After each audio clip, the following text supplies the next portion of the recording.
Hello everyone, I am Mizanur Rahman Sinha. আমি এখন আছি নেপালের কাঠমান্ডু থামেলে।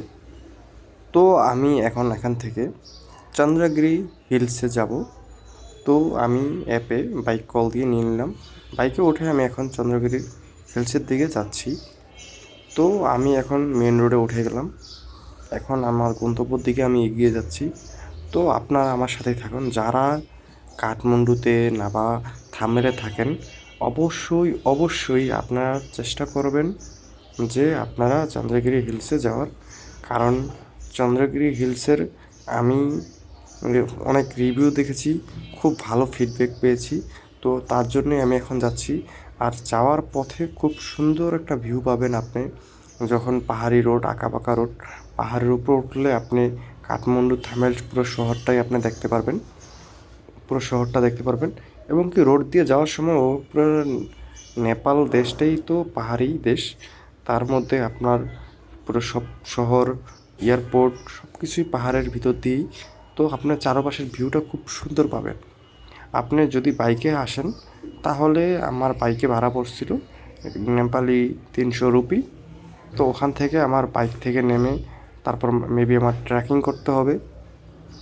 তো আমি আমার গন্তব্যের দিকে এগিয়ে যাচ্ছি এবং চারপাশের পরিবেশটা খুবই সুন্দর, খুবই সুন্দর। ঠান্ডা বাতাস, ঠান্ডা বাতাসের কারণে আরও বেশি ভালো লাগতেছে।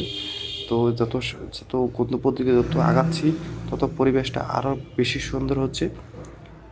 তারপর আরেকটা বিষয়, এই জায়গায় আপনার কেবল কারের ব্যবস্থা আছে। যদি আপনার ট্রেকিং না করতে চান তাহলে এই নিচের থেকে আপনি ওই পাহাড়ের উপরে আপনি কেবল কারে আপনি উপরে যেতে পারবেন, আবার উপর থেকে কেবল কারে নিচে আসতে পারবেন। তো আমি আমি মেবি ট্রেকিং করে উপরে যাব, কেবল কারের নিচে আসব। তো আমি এই কারণে আমি বাইকে ট্রেকিংয়ের গন্তব্যে যাচ্ছি, যে জায়গা থেকে আমি ট্রেকিং করে উপরে উঠতে পারবো, ওই দিকে আমি এগিয়ে যাচ্ছি। তো আমি আস্তে আস্তে চন্দ্রগিরির দিকে এসে পড়ছি। তো এই জায়গা থেকে এখন খুব পাহাড়ি ভিউ, পাহাড়ি রোড। আমরা পাহাড়ের উপরে উঠে গেছি এবং আপনার দেখতেই পাচ্ছেন যে পরিবেশটা খুবই শান্ত পরিবেশ এবং নিরিবিলি পরিবেশ, পাহাড়ি রোড। আপনার এই একটা সমস্যা যেমন এখন ফেস করতে হয় সবারই যারা নেপালে ঘুরতে যান, কারণ এখন অধিকাংশ রাস্তা, রোড আপনার কাজ চলতেছে। তো এই কারণে আপনার ধুলো বালি না বা রাস্তার যে জার্নি ক্লান্তটা বেশি হতে হচ্ছে। তো এইদিকে একটু সবার একটু খেয়াল রাখতে হবে। আমি মেবি মনে করি যে আপনার আর 2 বছর না বা 3 বছর সময়, যদি নেপাল 2-3 বছর পরে যদি যান, তখন মেবি এই জিনিসগুলো ফেস করতে হবে না। কারণ এখন ওরা দেশটা উন্নত করার জন্য বিভিন্ন প্রত্যেকটা জায়গায় রাস্তা সব কাজ ধরেছে, বিভিন্ন পর্যটক কেন্দ্রের কাজ ধরেছে। তো এই কারণে ওইভাবে যে মানে মজা পাবেন না, কিন্তু তারপর নেপাল খুবই সুন্দর, এভারেস্টের দেশ। ঠিক আছে, তো আমি পাহাড়ের আঁকা বাঁকা ভাঙা রোড, খুবই কষ্ট হচ্ছে যেতে, কিন্তু তারপরও উপরে উঠলে আপনার এই যে এখান থেকে আপনি ভিউ দেখলেই বুঝতে পারবেন যে আমরা পাহাড়ের মোটামুটি অনেক উপরে আছি। তো এই জায়গা থেকে খুব সুন্দর ভিউ পাচ্ছে, কিন্তু আসলে বাইকে রোডের অবস্থা খুবই খারাপ, খুবই খারাপ, এটা বলার কোনো বহিঃপ্রকাশ নেই। আর ধুলো, ধুলো বালি। তো আমি পুরো ধুলোয় পুরো মেখে গেছিলাম। তো অবস্থা আরও খারাপ, কারণ এইদিকে এখনও তার মধ্যে আমাদের সামনে একটা বাইক অনেক গ্রাপ চালিয়ে আমাদের সামনে চলে যায়। তো ওই বাইকের ধুলোয় আরও বেশি অবস্থা খারাপ হয়ে যায়। যাক, তারপর আমরা আমাদের বাইকের ট্রেকিং করার জন্য আমাদের গন্তব্যে এসে পড়েছি। এই জায়গা থেকে আমাদের এই রুট দিয়ে ট্রেকিং করে যেতে হবে। তো আমি হাঁটা শুরু করে দিলাম। তো যেহেতু সিঁড়ি রাস্তা, নিরিবিলি, কেউ নাই, আমি একা। প্রথমে একটু ভয় পেয়েছিলাম যে সাপ টাপ, আবার আপনার যেহেতু পাহাড়ি এলাকা, পাহাড়ি কোনো পশু প্রাণী আছে কি না মারাত্মক। তো আমি ওই জায়গায় নিচে ঘাট ছিল, তো ঘাটের সাথে কথা বলি, সে বলে কোনো রিস্ক নেই, আমি সাবধানে যেতে পারবো। তো আমি হাঁটা শুরু করে দিলাম, কারণ দেরি করলেই সময় বেশি লাগবে। তো আমি উপরের দিকে ওঠা শুরু করে দিলাম। অনেক সিঁড়ি সিঁড়ি ইয়ে করতে হবে। আর পাহাড়ের উপরে, নেপাল তো ঠান্ডা দেশ, পাহাড়ের উপরে আপনার অক্সিজেনের অভাব থাকে, অক্সিজেনের ঘাটতি থাকে। তো এদিকে লক্ষ্য রাখতে হবে। তো এই কারণে আমি একটু রিল্যাক্সে হাঁটার চেষ্টা করতেছি, না বা রিল্যাক্সে যাওয়ার চেষ্টা করতেছি। আপনারা ট্রেকিং করলে, যেমন আমি জিন্স প্যান্ট পরা ছিলাম, আমি তো এই যে কারণ আমার বেশি প্যারা খাইতে হয়েছে। তো আপনারা যারা ট্রেকিং করতে আসবেন অবশ্যই আপনারা শর্ট পরে আসলে সবচেয়ে থেকে বেটার হবে। শর্টস আবার ট্রেকিংয়ের জিনিসপত্র নিয়ে আসবেন, আরও ভালো হবে। আর আপনি এই জায়গায় খুব সুন্দর একটা পরিবেশ পাবেন ট্রেকিংয়ে, কারণ সিঁড়ি করা তো ওই কারণে উঠতে আরও কষ্টটা কম হয়, কিন্তু খুব ভালো একটা ভিউ পাওয়া যায়, বুঝলেন? সিঁড়ি দিয়ে, পাথরের সিঁড়ি দিয়ে উঠলে খুব ভালো লাগে। তো আমি এই পাশ দিয়ে আবার আরেকটা রোড গেছে, আরেকটা রিসোর্টের দিকে, ওই দিকে রোডটা গেছে। তো আমি আর ওই দিকে যাব না, আমি এই দিক দিয়ে ট্রেকিং করে আমরা আরেক পাহাড়ে চলে যাব। ওইটা আরেক পাহাড়ের রোড গেছে, নিচের দিকে গেছে। তো আমরা হাঁটা শুরু করলাম, আবার আমরা আমাদের গন্তব্যে যাব।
তো আমি অনেকক্ষণ যাবৎ হাঁটাহাঁটির পরে অনেক ক্লান্ত হয়ে গেছি। তো আমি একটু বসে রেস্ট নেওয়ার চেষ্টা করছি।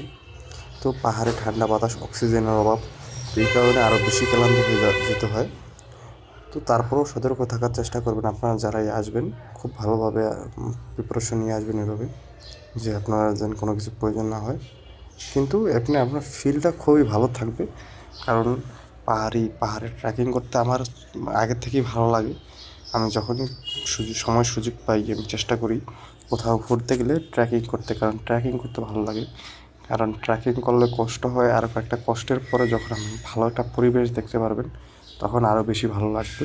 তো এই কারণে আমি ট্রেকিং করার চেষ্টা করি, যতটুকু সম্ভব নিজেকে একটু ঘোরার নিজেকে একটু সময় দিই। আর এই জায়গায় আপনার এখন অনেক ক্লান্ত হয়ে গেছি, কারণ সিঁড়ি দিয়ে হাঁটতে কিন্তু ক্লান্তটা বেশি হয়। তো এই জায়গায় পুরোটাই সিঁড়ি করা, তো এই কারণে বেশ সমস্যাটা আরও বেশি হচ্ছে। তো যাই হোক, তারপরও পরিবেশটা ভালো এবং ওয়েদারটা ঠান্ডা ছিল। আমি যখন আসছি তখন আমি কিন্তু ছোঁয়াটা পরাচ্ছিলাম, আমার কান ঠান্ডা হয়ে গেছে। তো আমি ছোটা পরাচ্ছিলাম, তো আমার সে গরমে আমি জ্যাকেট খুলে ভেঙে নিছি। তো এবং কিন্তু ঠান্ডা বাতাসে আমার অনেক ঠান্ডা লাগে, কান কানে কানে ঠান্ডা হয়ে গেছে। তো আমি এখন আবার হাঁটা শুরু করে দিলাম। অবশেষে আমি আমার গন্তব্যে এসে পড়েছি। তো আমি এখন এই চন্দ্রগিরি হিলসে উঠবো। তো আমার ইউটিউব চ্যানেল মিজান আর সিনা, তো অবশ্যই আপনারা সবাই সাবস্ক্রাইব করবেন এবং লাইক কমেন্ট শেয়ার করবেন, এবং কোনো ধরনের ডিটেলস জানতে হলে আপনারা কমেন্ট করবেন, অবশ্যই কমেন্ট করবেন। তো যেহেতু আমার নতুন চ্যানেল, তো অবশ্যই আপনারা আমার সবাই পাশে থাকবেন এবং আমাকে সাপোর্ট করবেন। আবার আমার নতুন ভিডিওতে দেখা হবে আপনাদের সাথে। সবাই আমার নতুন ভিডিও দেখবেন। আমি চন্দ্রগিরি হিলসে কী কী করছি, কী কী অ্যাক্টিভিটিস করছি তাও দেখাবো, দেখার সুযোগ পাবেন। তো আপনারা সবাই পাশে থাকবেন এবং আমাকে সাপোর্ট করবেন। আল্লাহ হাফেজ, সবাই ভালো থাকবেন, সুস্থ থাকবেন। নেক্সট ভিডিওতে চন্দ্রগিরি হিলসে আমার অ্যাক্টিভিটিসগুলো আমি তুলে ধরবো ইনশাআল্লাহ। আল্লাহ হাফেজ।